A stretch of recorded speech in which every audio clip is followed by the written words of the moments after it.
Hello everyone. नमस्कार दोस्तों। Welcome to true IAS and PCS. हम लोग जो उपेंद्र सिंह में इस टॉपिक के बारे में बात कर रहे थे, लोअर पेलियोलिथिक साइट्स, और भी कुछ साइट्स हैं जो हमें कवर करनी है। तो डिस्कशन में अपनी आगे बढ़ते हैं। और हमने प्रीवियस लेक्चर में इस बॉक्स को भी कवर करा था, which is known as typical lower palaeolithic tools, जिसके अंदर हमने कुछ टर्म्स को जो है वो कॉम्प्रीहेंसिव तरीके से समझा था। और फिर हमने फैक्ट्री साइट्स के बारे में भी बात करी थी। अब हम आगे डिस्कशन को कंटिन्यू करते हुए बात करते हैं इस वाले पैराग्राफ के बारे में।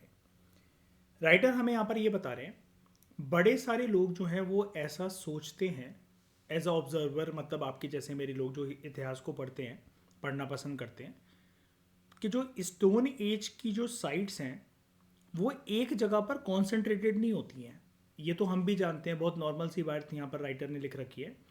तो वो दूर दराज के इलाकों में और कभी कभार आइसोलेटेड प्लेसेस में भी देखने को मिलती है। अब आइसोलेटेड प्लेसेस से कहने का क्या मतलब है, जैसे अगर आप इसको देखो, यहाँ पर कितनी सारी साइट्स जो हैं वो एक साथ चिपकी हुई हैं, और ये सारी लोअर पेलियोलिथिक साइट्स हैं। यहाँ पर अगर आप देखो तो यहाँ से लेकर यहाँ तक कितनी सारी साइट्स आपको देखने को मिल रही हैं, चिपकी हुई हैं। इधर आप देखो, ये देखो कितनी सारी साइट्स हैं जो चिपकी हुई हैं। लेकिन राइटर आपको यहाँ पर ये बता रहे हैं कि कुछ कुछ ऐसी भी साइट्स होती हैं जो कि दूर दराज के इलाकों में, आइसोलेटेड प्लेसेस में, और वो एक ही साइट है कोई ऐसी। अब यहाँ पर राइटर इशारा करना चाह रहे हैं, वो बात करना चाह रहे हैं दिल्ली के बारे में। अब ये बहुत इंटरेस्टिंग चीज़ है। दिल्ली में लोअर पेलियोलिथिक साइट का एविडेंस कैसे मिल सकता है, तो क्यों नहीं मिल सकता है, और ये मिला कहाँ पर, ये बहुत इंटरेस्टिंग है। दिल्ली में जहाँ पर अपना डीयू है, दिल्ली यूनिवर्सिटी, दिल्ली यूनिवर्सिटी का जो नॉर्थ कैंपस का जो एरिया है, अब एरिया में तो कहीं पर भी खुदाई हो सकती थी, लेकिन लोअर पेलियोलिथिक टूल्स आर्कियोलॉजिस्ट को कितने ताज्जुब की बात है कहाँ पर मिले। ये जो दिल्ली यूनिवर्सिटी का मेन गेट है, बिल्कुल मेन गेट के नीचे एकदम खुदाई करके आर्कियोलॉजिस्ट को लोअर पेलियोलिथिक एज के जो हैं वो अवशेष मिले। तो स्टोन एज टूल जो हैं वो ऐसी ऐसी जगह पर भी मिलते हैं जहां पर आज बहुत ज़्यादा एक्टिविटी है।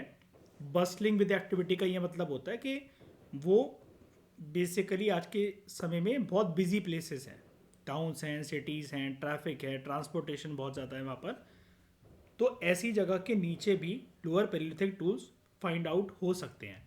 हमारे घर के नीचे भी हो सकते हैं, हमारे शहरों में हो सकते हैं, लेकिन यहाँ पर राइटर आपको ये बता रहे हैं कि कुछ साल पहले क्या हुआ था।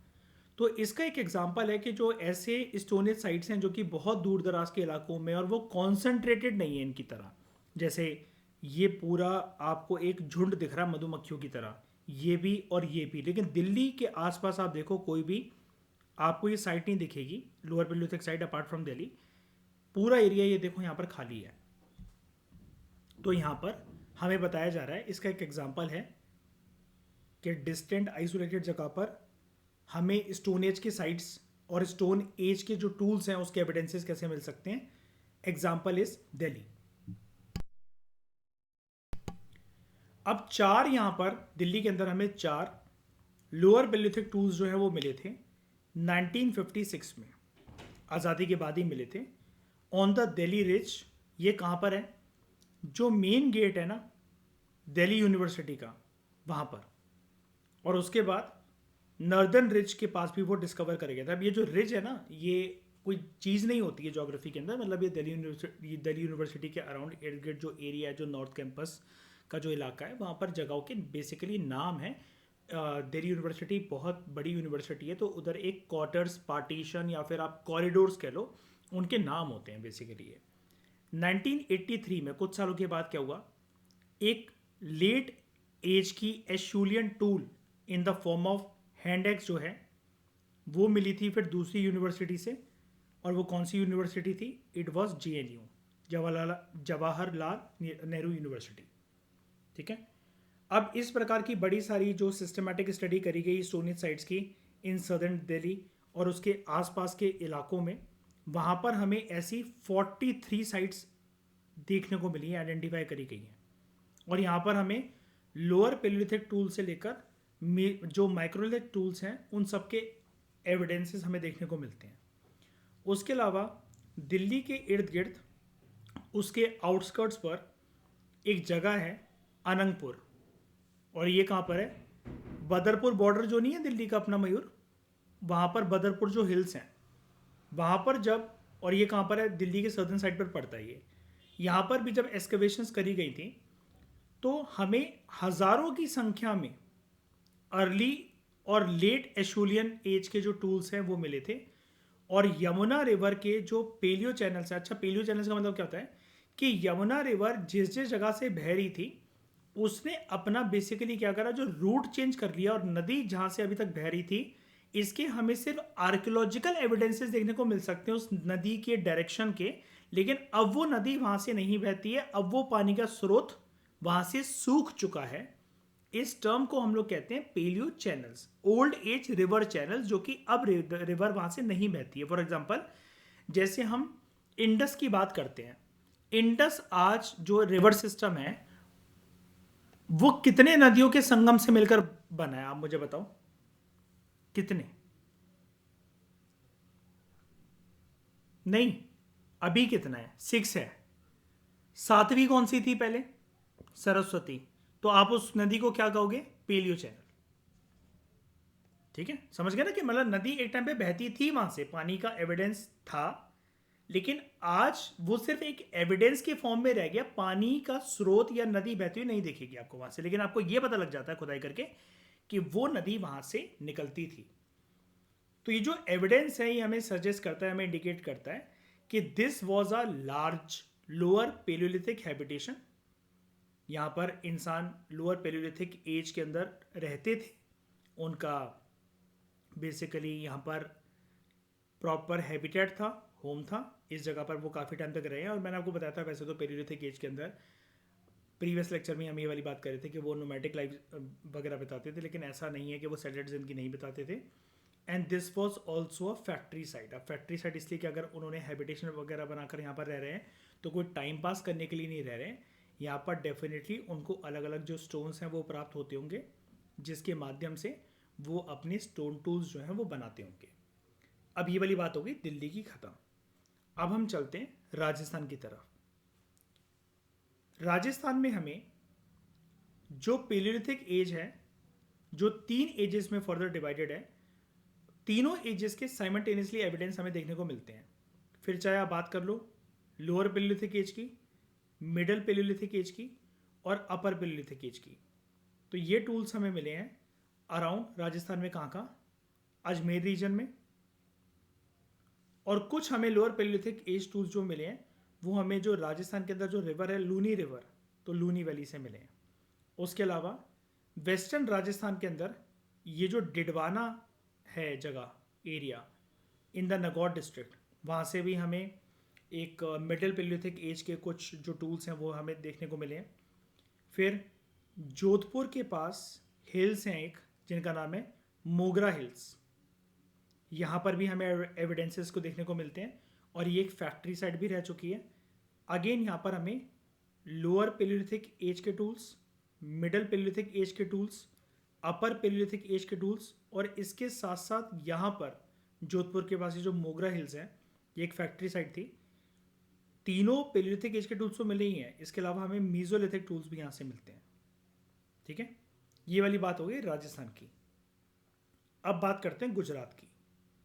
ठीक है, और राजस्थान और गुजरात के आसपास अगर आप ये साइट्स को देखोगे तो ये देखो बहुत सारी साइट्स हैं यहाँ पर, कितनी सारी साइट्स हैं। ठीक है, गुजरात के अंदर आपको लोअर पेलियोलिथिक टूल्स जो देखने को मिलते हैं वो देखने को मिलते हैं साबरमती रिवर के वैली पर, साबरमती रिवर के पास। अब यहाँ पर आपके पास एक यूनिक फैक्ट आ रहा है जिसके बारे में शायद से आपने एनसीईआरटी में कभी नहीं पढ़ा होगा, कि साबरमती रिवर की 2 यूनिक ट्रिब्यूटरीज, उसके नाम आपको यहाँ पर स्क्रीन पर दिख रहे हैं, इसके आप अलग से नोट्स बना सकते हो। एक है औरसांग और दूसरी है करजन। ये साबरमती रिवर की ट्रिब्यूटरीज हैं। तो हमें यहाँ पर जो लोअर पेलियोलिथिक टूल्स जो देखने को मिले वो साबरमती रिवर के आसपास तो मिले ही हैं, उसकी 2 ट्रिब्यूटरीज के आसपास भी मिले हैं, और उसकी 2 ट्रिब्यूटरीज के नाम है औरसांग और करजन। तो ये Orsang river valley, Karjan river valley, Sabarmati river valley के पास हमें ये लोअर पेलियोलिथिक टूल्स गुजरात के अंदर देखने को मिलते हैं। उसके अलावा जो गुजरात के अंदर जो सौराष्ट्र रीजन है, यहाँ पर एक वैली है जिसको हम कहते हैं भादर वैली। यहाँ पर भी आपको लोअर पेलियोलिथिक टूल्स जो हैं वो देखने को मिलते हैं। उसके अलावा ये जो फाइंडिंग्स हैं ये गुजरात से नीचे जाते हुए गोवा तक ये पेलियोलिथिक टूल्स की फाइंडिंग हमें लगातार देखने को मिलती है, up to the Konkan coast of Goa.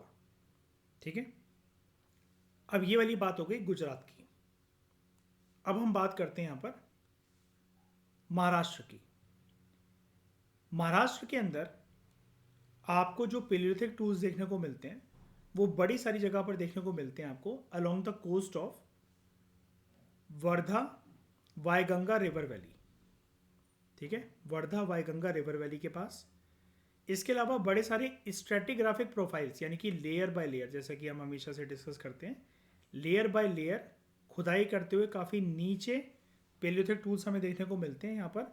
और वो कहाँ कहाँ पर मिलते हैं हमें? बहुत सारी रिवर्स के आसपास, like Mulamutha river, Godavari river, Pravara river and Tapi river.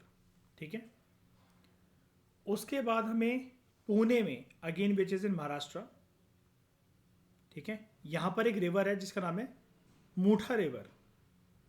तो मूठा रिवर जो कि पुणे में है उसके आसपास एक एरिया है जिसका नाम है दत्तावादी। यहाँ पर भी आपको पेलियोलिथिक टूल्स के एविडेंसेस देखने को मिलते हैं। लोअर पेलियोलिथिक टूल्स के और मिडिल पेलियोलिथिक टूल्स के एविडेंस आपको दत्तावादी एरिया में, which is near the Mutha river, Pune के अंदर आपको देखने को मिलते हैं। Lower palaeolithic tools again stratigraphic layers के अंदर आपको गंगावादी एरिया जो कि गोदावरी नदी पर है, इसके एविडेंसेस आपको देखने को मिलते हैं from the site of Nashik. और लोअर पेलियोलिथिक टूल्स जो है वो सीमेंटेड ग्रेवल रिवर बेड, इसका मतलब होता है कि जैसे एलुवियल डिपॉजिट जो होते हैं, सेडिमेंट्री जो डिपॉजिट्स होते हैं, लेयर बाय लेयर मिट्टी की बनते बनते वो दबते रहें, तब जाकर उसके नीचे अगर आपको कुछ मिल रहा है तो उसको हम सीमेंटेड ग्रेवल बेड कहते हैं। ये आपको मिलते हैं फ्रॉम द साइट ऑफ बोरी। ठीक है, कहाँ से? कुकाडी रिवर, कुकाडी नदी से, इन पुणे डिस्ट्रिक्ट ऑफ महाराष्ट्र। तो पुणे के अंदर आपको दो नदियाँ भी पता लग गई यहाँ पर, एक मूठा रिवर, एक कुकाडी रिवर। और इसके अलावा इस पैराग्राफ ने आपको एक यूनिक चीज़ ये भी बताई कि साबरमती रिवर की दो ट्रिब्यूटरीज हैं, एक का नाम है औरसांग और दूसरे का नाम है करजन। अब प्री हिस्टोरिक रिमेन्स जो हैं वो हमें बड़े सारे सेंट्रल इंडिया के पार्ट्स में भी देखने को मिलते हैं। और सेंट्रल इंडिया में वो सारी साइट्स के जो नाम है वो ये हैं, एक दमोह के रीजन के अंदर, सेंट्रल इंडिया यानी कि बेसिकली मध्य प्रदेश और मध्य प्रदेश के आसपास का इलाका, लेकिन प्रोमिनेंटली यहाँ पर बात एमपी की होती है। तो दमोह रीजन, रायसेन, और उसके अलावा कुछ रिवर वैलीज़ के पास लाइक नर्मदा, सोन उसकी अपर साइड, और महानदी रिवर वैलीज़ के पास। नर्मदा वैली को अच्छे से वेल रिसर्च एरिया माना जाता है with respect to findings of palaeolithic tools. इसके अलावा आदमगढ़ में एक्सकवेशंस करी गई थी, ठीक है, जो कि होशंगाबाद के पास है, और यहाँ पर भी हमें पेलियोलिथिक टूल्स देखने को मिलते हैं। अब मतलब मैं बार बार जब ये पेलियोलिथिक टूल्स बोल रहा हूँ तो समझ जाना कि पेलियोलिथिक टूल्स का ही पैराग्राफ और ये पूरा जो टॉपिक है उसी का चल रहा है, तो पेलियोलिथिक टूल्स ही हमें मिल रखे हैं। लेकिन कहीं पर बस यही है कि लोअर, मिडल, अपर पेलियोलिथिक एज की बात होती है और कहीं पर माइक्रोलिथ्स और मीजोलिथिक एज की बात होती है। सबसे स्पेक्टेकुलर फाइंडिंग्स जो हमें देखने को मिली है, जैसा कि हम 6th क्लास की एनसीईआरटी से ही पढ़ते हैं, चैप्टर नंबर 1 और चैप्टर नंबर 2 से, वो हमें मिली हैं with respect to that spectacular findings of palaeolithic age from the rock shelters at Bhimbetka, जो कि मध्य प्रदेश के अंदर है। और मध्य प्रदेश में पर्टिकुलरली है कहाँ पर? मध्य प्रदेश का एक ज़िला है रायसेन, वहाँ से, जो कि 30 किलोमीटर दूर है होशंगाबाद से। यहाँ पर हमें लोअर पेलियोलिथिक एज से रिलेटेड, ठीक है, बड़े सारे एविडेंसेस हमें देखने को मिलते हैं जो कि प्री हिस्टोरिक पीरियड के बारे में एक काफ़ी क्लियर पिक्चर हमें जो है वो रिवील करते हैं ये पेलियोलिथिक टूल्स। अब यहाँ पर भिमबेटका साइट के बारे में आपको कुछ फैक्ट्स बताए जा रहे हैं कि भिमबेटका की जो हिल साइट है वहाँ पर आपको सैंडस्टोन और क्वार्ट्जाइट के एविडेंसेस देखने को मिल जाते हैं, ठीक है। यहाँ पर 3 पेरिनियल फ्रेश वाटर स्प्रिंग्स हैं पेरिनियल का मतलब होता है दोस्तों सदाबहार बहने वाली नदियाँ, और ऐसे फ्रेश वाटर के जो स्प्रिंग्स हैं वो 3 हैं यहाँ पर, ठीक है। उसके बाद कुछ यहाँ पर बड़ी सारी क्रीक्स हैं which are filled with water. आज के टाइम में यहाँ पर बड़े सारे फ्लोरा फोना बेसिकली हैं जो कि हमें इंडिकेट करते हैं कि एटलीस्ट 30 तरह के यूनिक प्लांट की कैटेगरीज और टाइप्स यहाँ पर हमें देखने को मिलते हैं, जो कि खाने पीने के लिए लोगों को यहाँ पर फ्रूट्स, ट्यूबर्स और रूट्स प्रोवाइड करते हैं। इन नदियों के अंदर जो कि ये जो 3 पेरिनियल फ्रेश वाटर स्प्रिंग्स की बात हो रही थी, यहाँ पर इन नदियों के अंदर आपको मछली देखने को मिल जाती है। बड़े सारे एनिमल्स इसके आसपास देखने को आपको मिल जाएंगे, जैसे डियर, बोर होता है जंगली सुअर, नील गाय, leopard, wolf, hare and fox. Prehistoric conditions के अंदर लेकिन ये बोला जा रहा है कि हो सकता है कि कंडीशन जैसे आज है भीमबेटका एरिया के आसपास उससे थोड़ी सी अलग हो सकती है, लेकिन इस स्टोन एज के लोग यहाँ पर रहते थे और उनके लिए ये काफ़ी एक अट्रैक्टिव साइट थी, इसको डिनाई नहीं करा जा सकता है, ठीक है। क्योंकि यहाँ पर हमें प्री हिस्टोरिक एज से रिलेटेड एविडेंसेस देखने को मिलते हैं काफ़ी सारे, जैसे rock shelters, food, raw materials जो कि लोग यूज़ करते थे फॉर टूल मेकिंग, ठीक है। अब बड़े सारे जो स्टोन टूल्स हमें भीमबेटका से जो मिले हैं वो एक स्पेशल तरह के क्वार्ट्जाइट से मिले हैं, जो कि एक येलोइश कलर का क्वार्ट्जाइट है और वो बहुत ज़्यादा मात्रा में इस एरिया में अवेलेबल है। लेकिन इसके अलावा हमें ग्रे क्वार्ट्जाइट के जो टूल्स हैं वो भी मिल रखे हैं, ठीक है।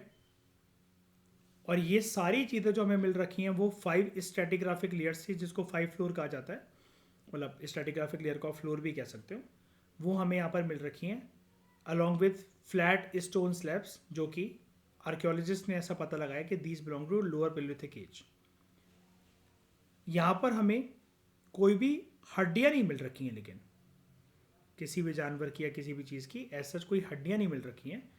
और उसका नेचर ये बताया जाता है कि क्योंकि यहाँ पर जो मिट्टी है वो एसिडिक है, तो ये जो हल्की फुल्की किसी जानवर वगैरह की हड्डियाँ होगी वो मिट्टी के अंदर घुल गई होंगी,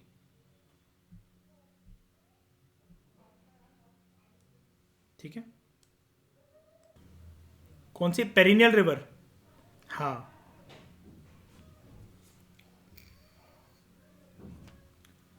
ये देखो, हाँ, इंडस वैली ये सदाबहार, ये पेरिनियल है, गंगा आपकी पेरिनियल रिवर है, ब्रह्मपुत्र आपकी पेरिनियल रिवर है। लेकिन बाकी जो आपकी सेंट्रल इंडिया जैसे महानदी, गोदावरी, कृष्णा, कावेरी जो होती हैं ये सीजनल, हाँ, इसको सीजनल रिवर कहते हैं क्योंकि बारिश के पानी की वजह से उत्पन्न होती हैं, और जब बारिश का पानी का बहाव जब जब तक रहता है तब तक ये चलती हैं और उसके बाद ये थम जाती हैं। लेकिन फिर भी जो पेरिनियल रिवर्स होती हैं उनके अंदर जैसा कि अब ग्लोबल वार्मिंग की कंडीशंस वगैरह चेंज हो रही हैं, तो पानी का बहाव कभी कभार ऐसा होता है कि महानदी, कृष्णा, गोदावरी, कावेरी और सोन रिवर वगैरह जो हैं, हालांकि वो तो सोन तो चलो एक गंगा की ट्रिब्यूटरी है, लेकिन ये बाकी जैसी ये रिवर्स हैं जो सीजनल हैं, उनके अंदर कभी कभार अगर ये जो क्लाइमेटिक कंडीशंस, ग्लोबल वार्मिंग का इफेक्ट वगैरह हो रहा है और अगर इसकी वजह से बारिश का जो प्रभाव है अगर किसी सीज़न में ज़्यादा पड़ जाता है तो इनका फ्लो भी ज़्यादा बढ़ जाता है, जिसकी वजह से हमने इन्वायरमेंट वगैरह के अंदर काफ़ी डिटेल में पढ़ा हुआ है कि फ्लडिंग कंडीशंस वगैरह तक पैदा हो जाती हैं, है ना। आसपास के गांव वगैरह, खेत वगैरह के अंदर पानी भर जाता है, ओके। हाँ, डेफिनेशन सिंपली यही है कि जैसे जो अच्छा एक बात बताओ मुझे रिया, आप मुझे एक बात बताओ, रिव्यूअर आप भी सोच के बताना, ये जो पेरिनियल रिवर्स हैं, जैसे सीजन रिवर्स का तो आप सोर्स समझ गए बारिश है, पेरिनियल रिवर्स के अंदर पानी कहाँ से आ रहा है? सदाबहार कैसे हैं वो? ग्लेशियर से पिघल पिघल के, ग्लेशियर मेल्ट हो रहे हैं धीरे धीरे करके, तो वो आता जाता है पानी। अच्छा, अब आप कहोगे कि सर एक दिन तो ऐसे ग्लेशियर ख़त्म हो जाएंगे, है ना, तो फिर इनको पेरिनियल कैसे कहेंगे? हमेशा जब विंटर कंडीशंस वगैरह या स्नोफॉल कंडीशंस वगैरह जब ये पैदा होती हैं तो वो ग्लेशियर जो हैं, हालांकि ऑब्वियस सी बात है कि जोग्राफर्स और क्लाइमेटोलॉजिस्ट जो होते हैं वो ये कह रहे हैं कि ग्लेशियर्स की हाइट पहले से कम हुई है, उनका जो आइस का कंटेंट है वो भी कम हुआ है, ग्लोबल वार्मिंग और ग्रीन हाउस गैस इफेक्ट वगैरह बहुत सारी चीज़ों की वजह से, ओजोन लेयर डिप्लीशन वगैरह की वजह से गर्मी क्योंकि जो अर्थ पे बढ़ती जा रही है तो ग्लेशियर्स के पिघलने की जो स्पीड है वो बढ़ गई है और उनके बनने की स्पीड कम हो गई है। लेकिन ग्लेशियर्स अभी तक वैसे तो इंटैक्ट हैं और वो सर्दियों के मौसम में, मतलब सर्दी इन द सेंस के ग्लेशियर एरिया की मैं सर्दी की बात करूँ कि स्नोफॉल वगैरह होगी, तो ग्लेशियर्स जो हैं वो दोबारा से उन पर जब बर्फ़ आती है तो दोबारा वो इस कैपेबिलिटी को प्राप्त कर लेते हैं कि वो गर्मियों के सीज़न में पिघल कर जो है पेरिनियल रिवर्स को जो है वो पैदा करें। ठीक है।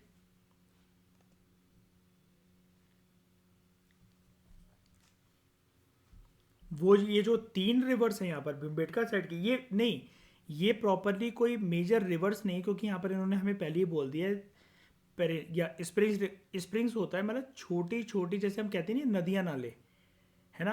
तो वो नदी, हाँ, वो छोटे से स्प्रिंग्स हैं, मतलब बेसिकली वो नदी के साइज की, जो प्रॉपर आपके दिमाग में जो नदी की डेफिनेशन है वो नहीं है। हाँ, ठीक है। अब यहाँ से अगर ये जो पास हो रही है मध्य प्रदेश की साइड से, तो ये जो बेसिकली जो प्रोमिनेंट रिवर है वहाँ की, डैट इज नर्मदा, है ना, और उससे रिलेटेड ये स्प्रिंग्स हैं। ओके। फिर यहाँ पर बात आती है उत्तर प्रदेश की, यूपी की। तो उत्तर प्रदेश के अंदर ये जो बेलन वैली है, यहाँ पर भी आर्कियोलॉजिस्ट ने स्टोन एज इंडस्ट्रीज़ को काफ़ी अच्छे से डिस्कवर कर रखा है। स्टोन एज इंडस्ट्रीज से कहने का ये मतलब है जैसे फैक्ट्री साइट्स वगैरह, या कहाँ कहाँ से बेसिकली एविडेंसेस हमें पेलियोलिथिक एज के देखने को मिलते हैं।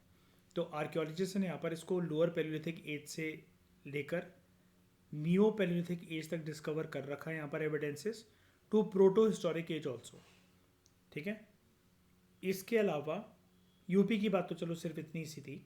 इसके अलावा यहाँ पर बिहार के अंदर अगर हम बात करें तो लोअर पेलियोलिथिक जो साइट्स हैं जो हमें देखने को मिली हैं, वो हमें मिली हैं इन पायसरा, जो कि खड़गपुर फॉरेस्ट के पास है, नियर मुंगेर। ठीक है। और ये पूरा एरिया जो है it was rich in finished and unfinished artefacts. मतलब अगर हम यहाँ पर एविडेंसेस को पता लगाने चाहें with respect to stone tools वगैरह, तो कुछ फिनिश कंडीशंस के अंदर है, कुछ अनफिनिश कंडीशंस के अंदर है। कुछ हमें टूटे फूटे पीसेस भी देखने को मिले पत्थर के, और एनविल्स भी देखने को मिल रखे हैं। अब ये एनविल्स मैं आपको दिखाता हूँ ये क्या होते हैं। ये एविडेंसेस हमें यहाँ से मिले हैं बिहार से। दीज आर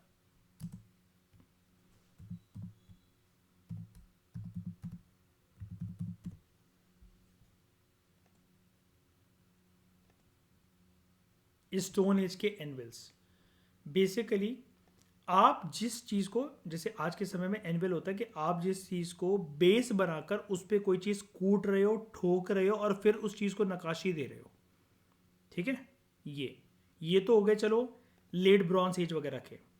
पुराने ज़माने में क्या है, स्टोन एज है तो पत्थर ही होंगे। पत्थर को आपने एक ऐसा बेस बना रखा है, सिंपली अगर आपको एनविल को समझना है, जैसे चटनी पीसने के लिए सिलबट्टे का इस्तेमाल करा जाता ना, जिसको हम इंग्लिश में क्या कहते हैं, सैडल कोअन। याद है, आईबीसी में इसके एविडेंसेस हमें देखने को मिलते हैं। तो अगर आपको किसी एक पत्थर को शेप देनी है तो नीचे उसको रखना पड़ेगा किसी एक चीज़ पर ताकि उसकी वैसी शेप आ जाए, या फिर आप किसी एक बड़े पत्थर पर उसको घिस कर वैसी शेप दे दो। राइट। तो ये जो आप किसी बड़े पत्थर को एज अ बेस बनाकर किसी छोटे पत्थर को इसके ऊपर रखोगे, और या तो आप उस छोटे पत्थर को इस पत्थर के साथ घिसोगे, या फिर उसको किसी चीज़ से हैमर की तरह बैंग करोगे ताकि उसके फ्लेक्स वगैरह निकल जाए, उसकी फ्लेकिंग हो जाए। लेकिन जिस भी चीज़ के ऊपर ये काम करा जा रहा है इन पत्थरों को बेस बनाकर, तो इन बेस पत्थर को हम लोग कहते हैं एनविल। ठीक है। इसका मैं आपको मीनिंग दिखा देता हूँ, आपको और चीज़ क्लियर हो जाएगी। स्टोन एज के अंदर एनविल एक बड़ा फिक्स स्टोन होता था, एक जगह पर वो स्थिर है, which was use for making other stone tools. और इसको हम बायपोलर टेक्निक या फिर ब्लॉक ऑन ब्लॉक टेक्निक कहते हैं। मतलब पत्थर के ऊपर एक पत्थर है, जो नीचे वाला पत्थर है वो एक जगह पर इंटैक्ट है, वो एक बेस, एक प्लेटफॉर्म का काम कर रहा है। ऊपर वाला जो पत्थर है मेनली वो हमारा टारगेटेड स्टोन है जिसको हम शेप देंगे। और जैसा कि मैंने आपको बताया ना, आप इसको हैमर की तरह बैंग करोगे तो आप छोटे पत्थर के ऊपर एक बड़ा पत्थर जो है वो मारोगे, लेकिन इन छोटे बड़े पत्थर के अलावा नीचे जो पत्थर का जो बेस है, जो बड़ा पत्थर है, ठीक है, वो होगा आपका एनविल। ये भी हमें यहाँ पर मिला है। तो इसकी वजह से, क्योंकि यहाँ पर स्टोन मेकिंग का बहुत अच्छा काम, बहुत बड़े स्केल पे काम चलता होगा, इसलिए राइटर ने आपको यहाँ पर शुरू में ही बताया कि उत्तर प्रदेश और बिहार के अंदर हमें बड़ी सारी स्टोन एज इंडस्ट्रीज देखने को मिलती हैं। तो 8 यहाँ पर पोस्ट होल्स जो हैं ये फाउंड करे गए हैं, बड़ी सारी मार्किंग प्लेसेस हैं, ठीक है, जहाँ पर वुडन पोस्ट जो है, लकड़ियों के कुछ चीज़ें जो हैं वो ग्राउंड के अंदर डग करी गई थी। अब क्यों करी गई थी ये? बिकॉज वहाँ पर इंसान उस ज़माने के अंदर तीली वगैरह का इस्तेमाल करके, पत्तियों वगैरह का इस्तेमाल करके जो थैश हट्स बनाते थे। थैश हट्स होती ही वही हट्स हैं जो कि तीली वगैरह का इस्तेमाल करके बनाई जाती हैं।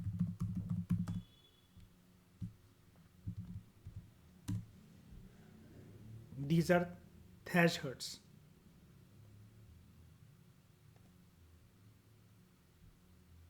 ये इस तरीके के एविडेंसेस जो हैं वो हमें यहाँ से बिहार से मिल रखे हैं। तो इस इंफॉर्मेशन को दोस्तों याद रखना। उसके अलावा अगर हम बात करें और 2 जगहों की, डेट इज एक तो झारखंड, उसके अलावा वेस्ट बंगाल, उसके साथ ओडिशा।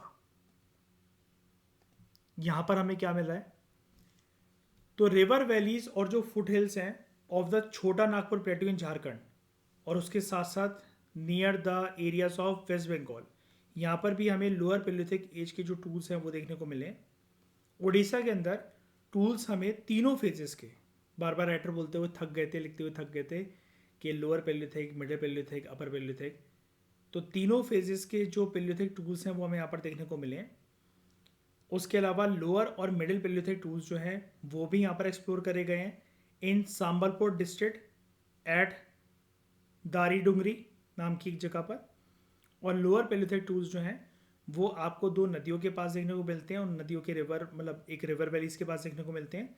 एक का नाम है बुधाबालन और दूसरे का नाम है Brahmani river. Budhabalang is also a river and Brahmani is also a river. तो ये आपको कुछ एविडेंसेस देखने को मिलते हैं near the regions of Jharkhand, West Bengal and Odisha. तो ये भीमबेटका रॉक शेल्टर्स हैं यहाँ पर ये, ओके। एंड इसके अलावा यहाँ पर लिखा हुआ है this is the quartzite hand axe, जो कि नर्मदा से डिस्कवर करी गई है। ये है वो क्वार्ट्जाइट हैंड एक्स।